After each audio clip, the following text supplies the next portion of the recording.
नमस्कार साथियों, आप सभी का आर्यन ऑल एग्जाम नोट्स में मैं राम नरेश मिश्र स्वागत करता हूं। दोस्तों, आज मैं आप सभी के लिए बहुत ही महत्वपूर्ण कई बार परीक्षाओं में पूछे गए प्रश्नों को सामान्य ज्ञान से संकलित किया हूं, जो बहुत ही महत्वपूर्ण है और अक्सर परीक्षाओं में पूछे गए हैं। आप इन सभी प्रश्नों को अच्छे से दोहरा लें। विगत परीक्षाओं में ये सभी प्रश्न आ चुके हैं और आने वाली तमाम परीक्षाओं के लिए बहुत महत्वपूर्ण है। तो आपका ज्यादा समय न गवाते हुए आइए वीडियो की शुरुआत करते हैं।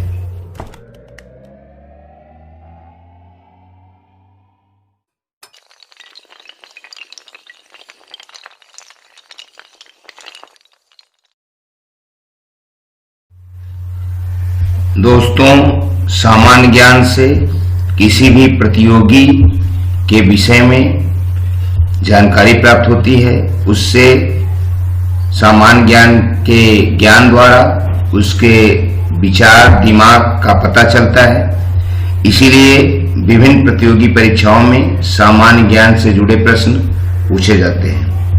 आइए हम अपने प्रश्नों की शुरुआत करते हैं। प्रश्न 1, इनमें से किस राज्य में विधान परिषद है? तो यहाँ 4 ऑप्शन दिए गए हैं। अभी हाल ही में आंध्र प्रदेश से तेलंगाना को अलग किया गया है और यहाँ भी विधान परिषद की स्थापना की गई है। अतः यहाँ दिया गया ऑप्शन डी सही है, तेलंगाना। तेलंगाना राज्य में विधान परिषद है। आप जानते हैं कि विधान परिषद किसी भी राज्य का उच्च सदन विधानमंडल का होता है।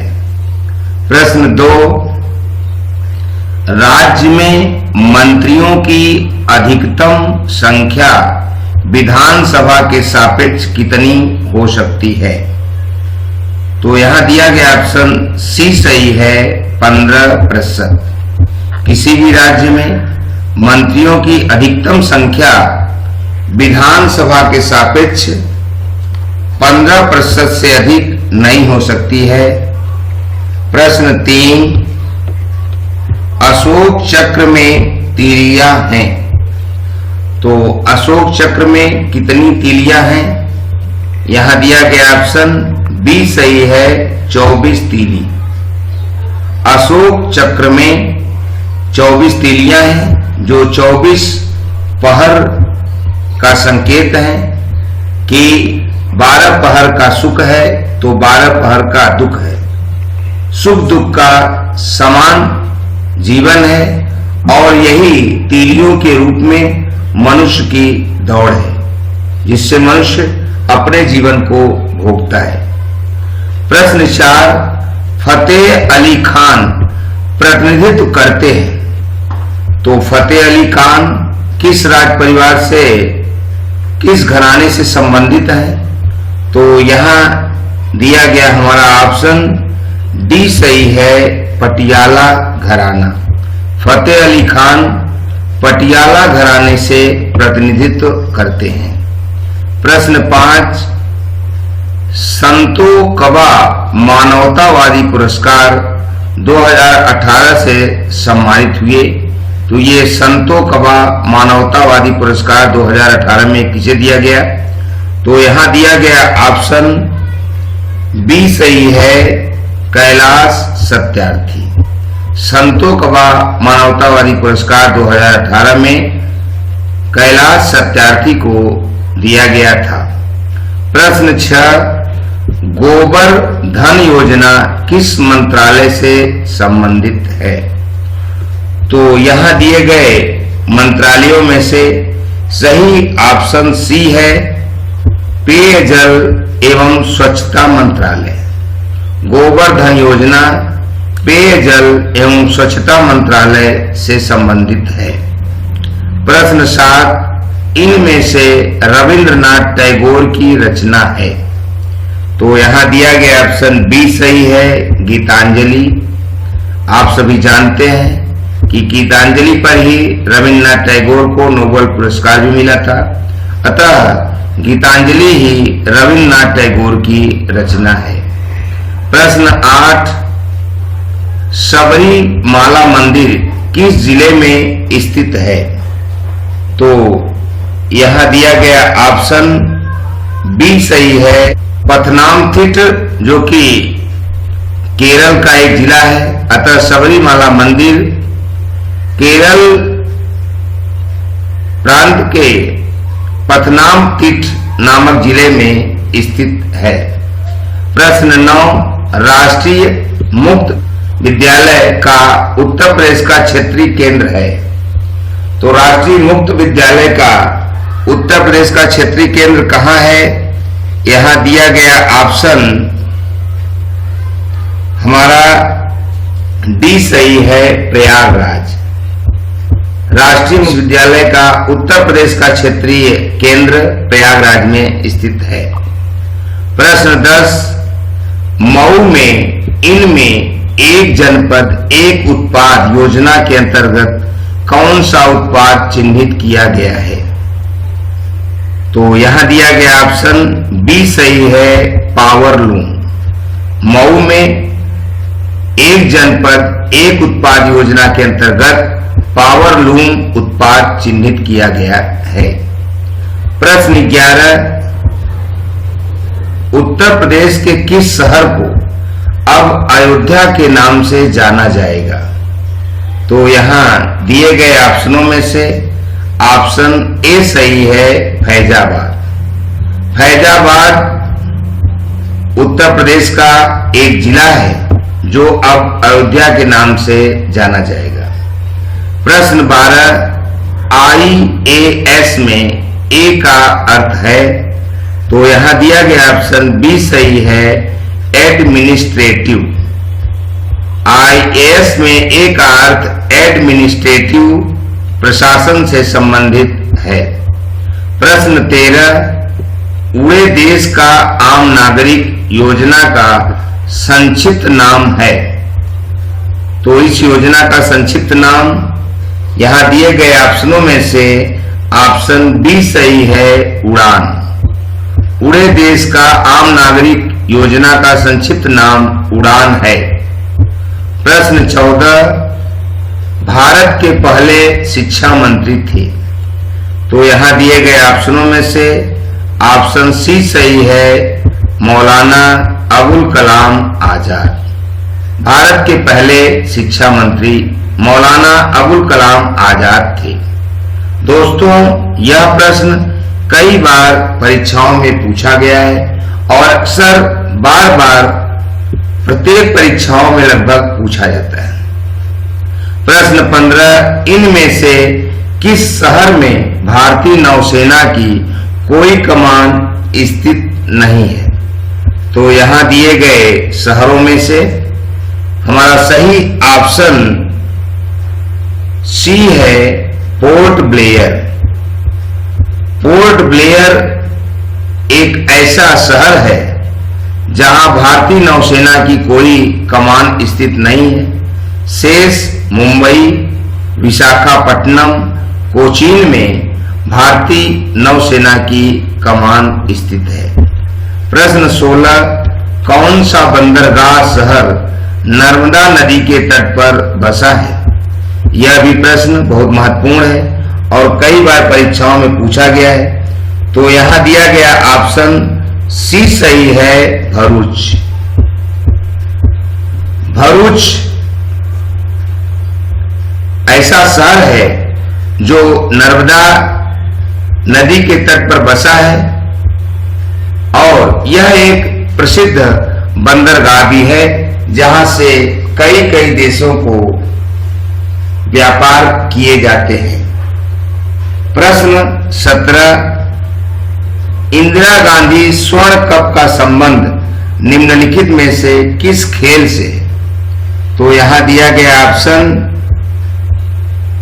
सी सही है, अंतरराष्ट्रीय हॉकी प्रतियोगिता। इंदिरा गांधी स्वर्ण कप का संबंध अंतरराष्ट्रीय हॉकी प्रतियोगिता से है। प्रश्न 18, प्रधानमंत्री वह वंदना योजना का संबंध किससे है?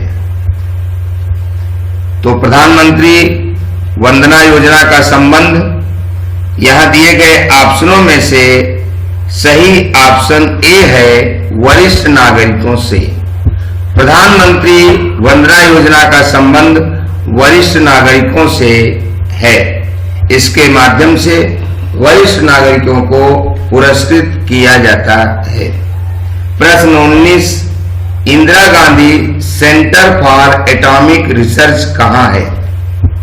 तो यहां दिया गया ऑप्शन बी सही है, कलपक्कम।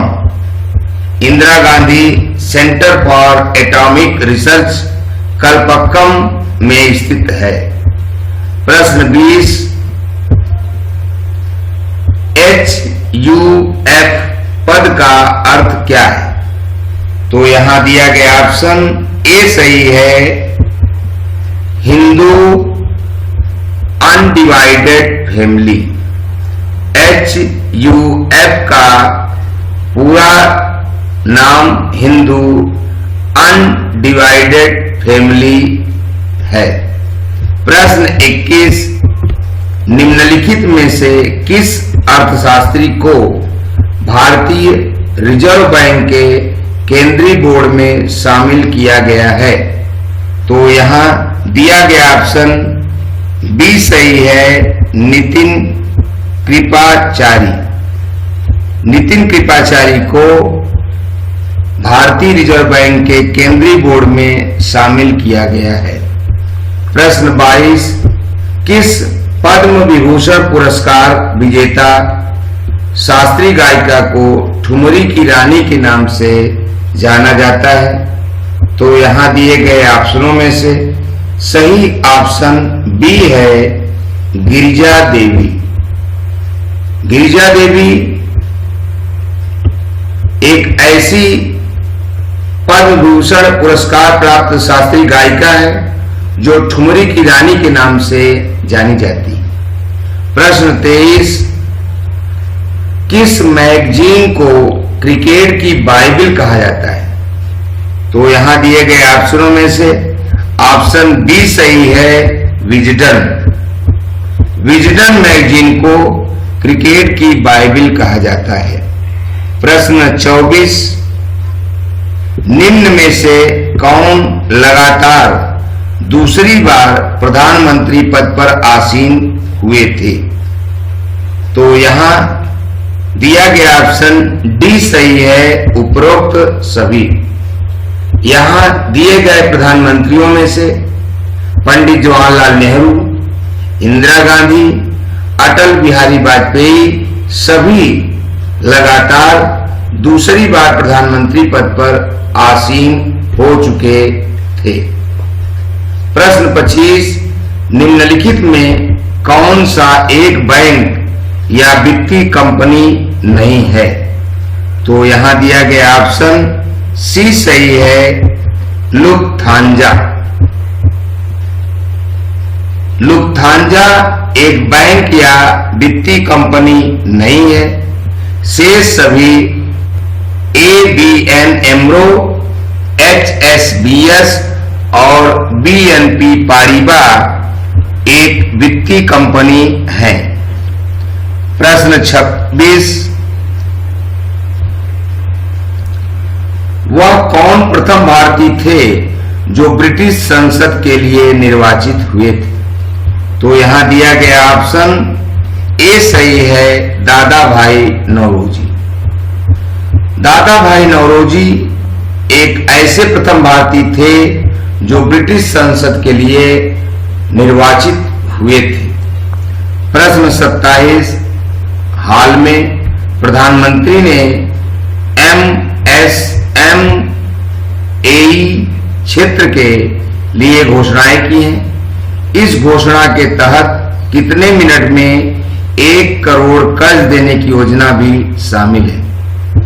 तो यहां दिए गए ऑप्शनों में से ऑप्शन बी सही है, 59 मिनट। प्रश्न 28, साइंस पार्क कहां पर स्थित है? तो यहां दिया गया ऑप्शन डी सही है, संडीला हरदोई। संडीला हरदोई में साइंस पार्क स्थित है। प्रश्न 29, उत्तर प्रदेश के किस जिले की सीमा 4 राज्य से लगती है? तो उत्तर प्रदेश का ऐसा जिला कौन है जहां 4 राज्यों की सीमाएं लगती हैं? इसे हम बताने के लिए यहां दिए गए ऑप्शनों में से ऑप्शन सी को सही मानते हैं। सोनभद्र। उत्तर प्रदेश का सोनभद्र एक ऐसा जिला है जिसकी सीमाएं 4 अन्य राज्यों से लगती हैं, जिनमें मध्य प्रदेश, बिहार, झारखंड और छत्तीसगढ़ शामिल हैं। प्रश्न 30, वह इतालवी यात्री जिसने विजयनगर साम्राज्य का अत्यंत प्रशंसा तक विस्तृत वर्णन किया है वह है? तो यहां दिए गए ऑप्शनों में से सही ऑप्शन बी है, निकोलो कोंटी। निकोलो कोंटी एक ऐसा यात्री है जो इतालवी है और इसने विजयनगर साम्राज्य का अत्यंत प्रशंसात्मक वर्णन किया है। दोस्तों, आपने पूरा वीडियो देखा।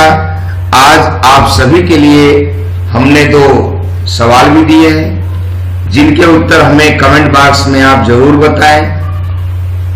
और यदि आपको हमारे चैनल पसंद आ रहे हैं तो Aryan all exam notes channel को जरूर सब्सक्राइब करें।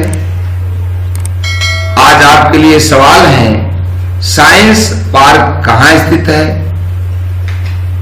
और प्रश्न 2, उत्तर प्रदेश के किस शहर को अब अयोध्या के नाम से जाना जाएगा? तो दोस्तों, मैं आपसे विदा लेना चाहूंगा और एक बार पुनः आपसे कहूंगा कि Aryan all exam notes channel को जरूर सब्सक्राइब करें, बेल आइकन की घंटी दबा दें, अपने दोस्तों में शेयर करें, लाइक करें और साथ साथ एक हमारा चैनल आर्यन मोटिवेशनल टॉक्स है जो कहानियों का चैनल है, आप उसे भी जरूर देखें और उसे भी सब्सक्राइब करें। तो मैं शीघ्र ही आप सभी के लिए एक नए वीडियो के साथ उपस्थित होऊंगा। शुक्रिया, थैंक यू, धन्यवाद।